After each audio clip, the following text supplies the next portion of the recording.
When I had a chance to travel to China the very first time, I looked around and I thought, how lucky I am that my parents immigrated from China and that I was born and raised in the United States.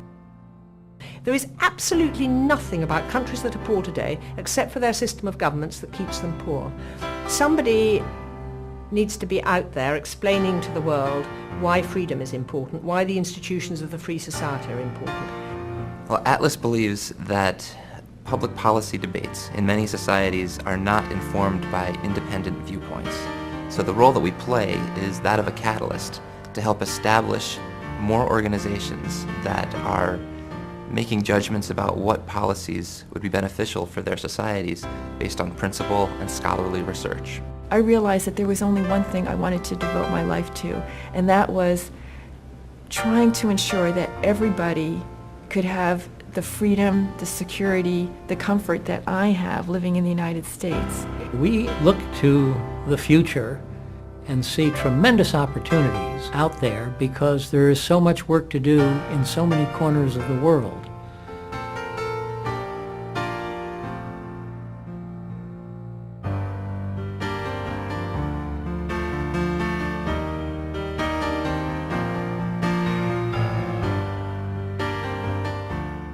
Atlas was founded in 1981 by Anthony Fisher.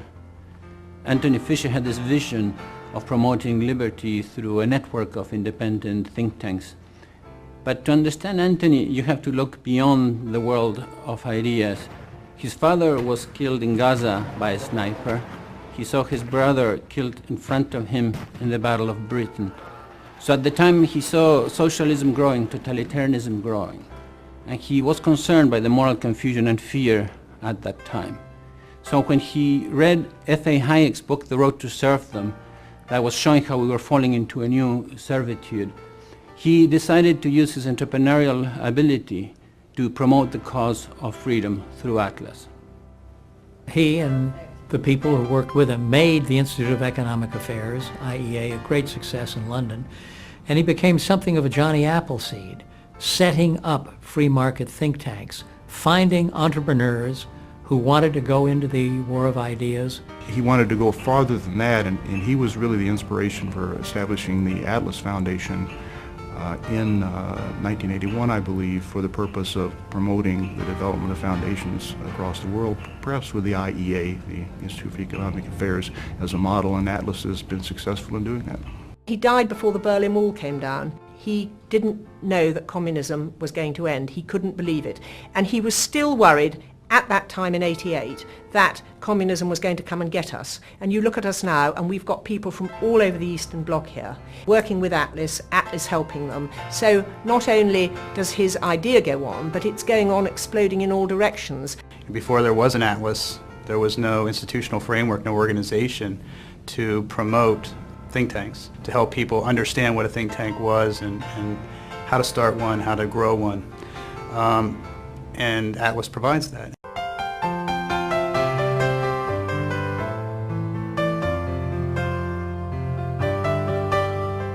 Well, Atlas is really one of the most important of the agencies to help new civil society institutes come into existence. Atlas provides inspiration, first of all, and a focal point and a place to find as a reference for people who are just neophytes beginning this process. Atlas is so relevant because you need an organization like Atlas to nurture just brand new little 1- and 2-person institutes in some of these countries. They don't know how to do anything. They've never been given an opportunity before, and now suddenly they're passionate about this, but they don't know what to do. Well, you have to have somebody like Atlas to help them out and nurture them and take this tiny little seedling and make it grow. Given my academic background, it's quite difficult and it's quite a different challenge to manage an institute as opposed to do your own research. And so Atlas has played a tremendous role in providing the training and inspiration given the network around the world. For me to take the risk of giving up my cushy academic career in the US and then go back to India and start the Center for Civil Society. What Atlas did was to give the impetus, to give me the courage that yes, you can do it, because look, there are many people who are doing it. Because when they invited me for the first Atlas Forum in 2002, I saw hundreds of people attending an Atlas event doing a similar thing. So I felt energetic that, well, I can do it too. On the website is this great toolkit, and that's the first thing I went to.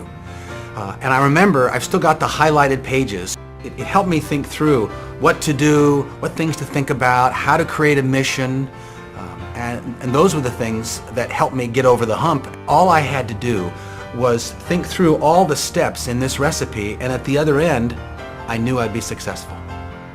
If it is good at both, at creating ideas... Atlas's international workshops offer an incredible opportunity for people from all over the world with the same vision to come together and share ideas. Sessions on how to fundraise, how to strategic plan, how to hone your communication message. But more than that, it's a networking opportunity, a chance to get together and be in an environment where you know you don't have to defend everything you believe. You just have to learn how to sharpen what you believe and how to communicate it better. Alex was very implemented, you say, in order to put focus in my proposal, the way I had to develop, and gave me a lot of ideas in how to start my organization, how to develop it. What we are trying to do is to provide young people with economic tools and knowledge in order for them to become responsible and to be the owners of their own destiny. Consequently, the Fisher Awards recognize those publications that, in the judge's opinion, most greatly enhance public understanding of the free society.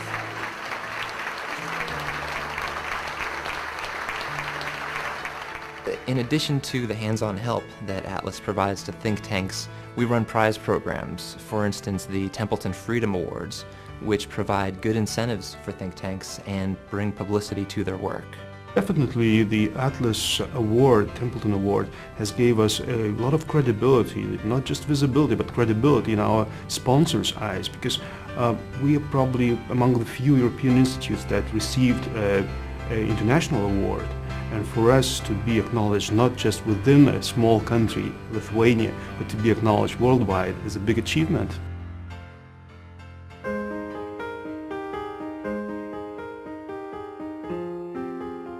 Well, I would thank Atlas for believing in us. I would thank Atlas for being such good friends. And I would thank Atlas for the work that they're trying to do in parts of the world that sometimes appear to be desperate. And they really bring light and hope to the world. And I really mean this. I mean, there are few organizations in the world that have a mandate as important as Atlas. The best way to thank Atlas for all its incentive that it is giving to us is to get results in Brazil and show that the policymakers and the opinion leaders are really doing something for the free individuals. I'm particularly excited about being a part of Atlas at this stage because you can really feel the opportunities that exist in the future, and the impact that we're having, I feel, continues to grow year by year, and I just can't wait to see what the next 5, 10, 25 years are going to bring to Atlas. When you invest in Atlas, you're investing in the long term.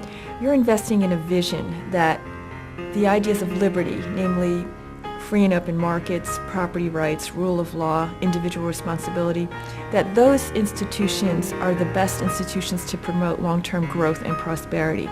If that's something that you believe, then Atlas is a place to look at, because that's where we're investing our time, where we're investing our efforts.